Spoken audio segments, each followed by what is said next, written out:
মহাভাগৱত শাস্ত্ৰৰ ৩য় স্কন্ধত কশ্যপ ঋষি আৰু দিতিৰ মাজত সন্ধ্যা সময়ত যিটো সম্বন্ধ ঘটিল, এই সম্বন্ধৰ কাৰণে দুজন অসুৰ পুত্ৰ জন্মগ্ৰহণ কৰিবলগীয়া হৈছিল। এতিয়া বাই সমস্ত আমাৰ বিবাহৰ কথাখিনিও ইয়াত প্ৰকাশ ঘটি আছে এতিয়া, যে সন্ধ্যা সময়টো শিৱৰ প্ৰমুখ্যে সেই তেওঁ অনুচৰসকলে সংসাৰত বিচৰণ কৰি ঘূৰি ফুৰে, আৰু সেই সময়ত যদি ভাৰ্যা আৰু স্বামীয়ে কেনেবাকৈ সহবাসত লিপ্ত হয়, তেতিয়া সেই সম্পৰ্কৰ পাছত যি সন্তান জন্ম হ'ব সেয়া হ'ব অসুৰ সন্তান।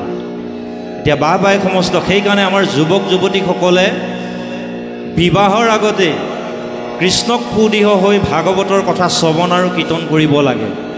তেতিয়া বিবাহৰ পাছত তেওঁলোকে কি কি কৰ্ম কৰিলে বৈষ্ণৱ পুত্ৰ সন্তান জন্ম দিব পাৰিব, এই তত্ত্বখিনি ভাগৱতৰ পৰাই লাভ কৰিব পাৰিব।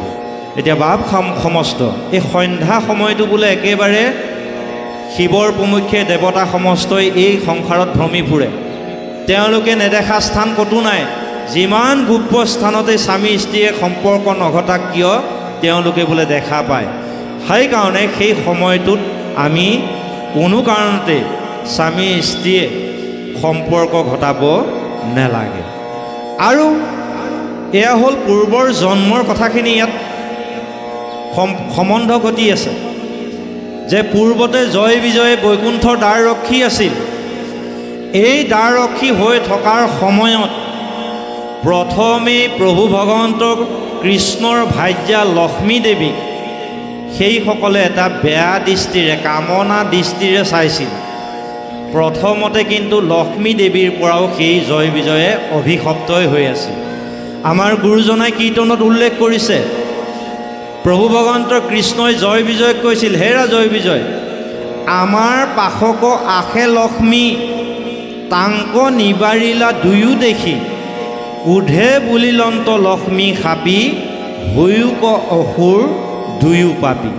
যে প্ৰভু ভগৱন্ত কৃষ্ণই জয় বিজয়ক কৈছিল, হেৰা জয় বিজয়, যেতিয়াই আমাৰ ওচৰলৈ মোৰ ভাৰ্যা লক্ষ্মী দেৱী আহিছিল, সেই লক্ষ্মী দেৱীক তোমালোকে কামনাৰ দৃষ্টিৰে চাইছিলা, গতিকে লক্ষ্মী দেৱীও তোমাক অসুৰ হ'বলৈ অভিশাপ দিছিল। আৰু ইয়াৰ পাছতে যেতিয়া ব্ৰহ্মাৰ পুত্ৰ চাৰিসিদ্ধই বৈকুণ্ঠ দৰ্শন কৰিবলৈ গৈছিল, সেই চাৰিসিদ্ধ 5 বছৰীয়া শিশুৰ দৰে আছিল, কিন্তু বয়সত তেওঁলোকে সম্পূৰ্ণ সমস্ত জ্ঞানপ্ৰাপ্ত আছিল।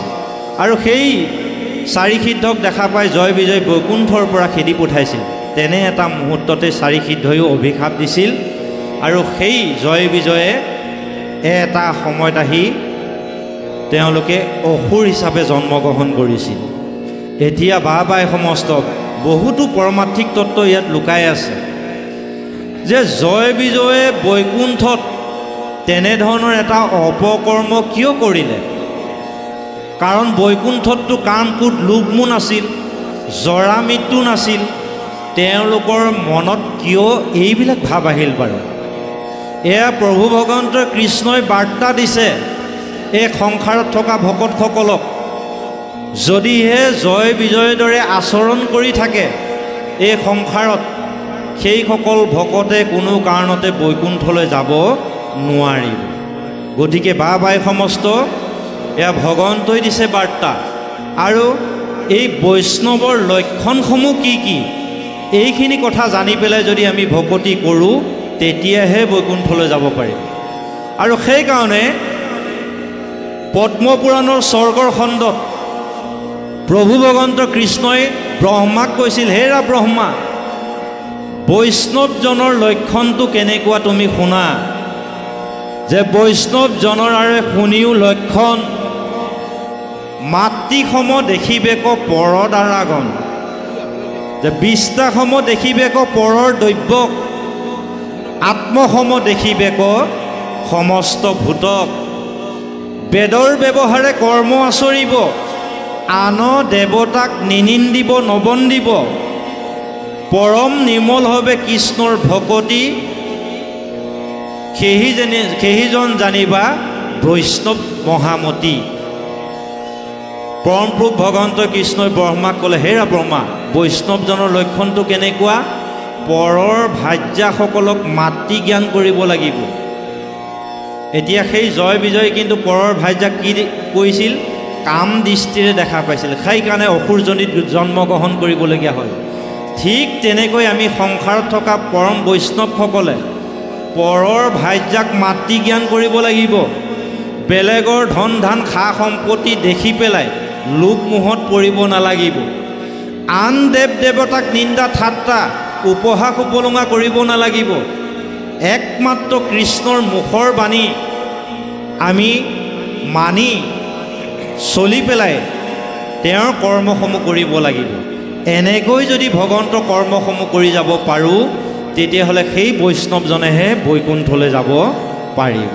গতিকে বাবাই সমস্ত আমাক সুন্দৰভাৱে পাঠে প্ৰকাশ কৰি আছে যে যদিহে পৰৰ ভাৰ্যাসকলক কাম দৃষ্টিৰে চাই ভকতক নিন্দা ঠাট্টা উপহাস উপলুঙা কৰে, সেইসকলে কোনো কাৰণতে বৈকুণ্ঠলৈ যাব নোৱাৰে। আৰু এয়া ব্ৰহ্মাই সেই ইন্দ্ৰ আদি দেৱতা সমস্তক চাৰি সিদ্ধই কেনেকৈ যাই পেলাই বৈকুণ্ঠ দৰ্শন পালে, বৈকুণ্ঠত কি কি কৰ্ম কৰিছিল, কেনেকৈ সেই দিতিৰ গৰ্ভই সমস্ত সংসাৰখনক অন্ধকাৰ দিশলৈ লৈ গৈছিল, এই সমস্ত কথাখিনি প্ৰকাশ কৰি আছে। যে বৈকুণ্ঠত যি গছ গছনি তৰু তৃণ লতা আছে, ফল মূল আছে, যিমান জীৱ আছে, কাৰোৰ বোলে কাম ভাৱ নাই, কোনেও কাকো হিংসা গৰ্ব গৌৰৱ অহংকাৰ নকৰে। এনেকৈ সমস্তখিনিয়ে বৈকুণ্ঠত আছে। আৰু তেনেধৰণে যদি আমি এই সংসাৰতো বৈষ্ণৱসকলে চিন্তা কৰিব পাৰোঁ, অনায়াসে আমি ভগৱন্তৰ চৰণৰ কৃপা লাভ কৰিব পাৰিম। এয়া সুন্দৰ নিদৰ্শন দি আছে আমাক ব্ৰহ্মাই ইন্দ্ৰ আদি দেৱতা সমস্ত। কৃষ্ণ ৰাম বৈকুণ্ঠৰ মধ্যে আছে কৃষ্ণৰ মন্দিৰ, নাহিকেও পমাতাৰ পৰম ৰুচিৰ, চতুৰ্বেদে ভস্তি কৰ বাৰ প্ৰকাশয়, তাৰ মাজে মাজে শুদ্ধ সুবৰ্ণ জলয়, সেই গৃহে লক্ষ্মী মনো হৰ মূৰ্তি ধৰি, নুপুৰ শোভিত পাৱে ফুৰে লীলা কৰি।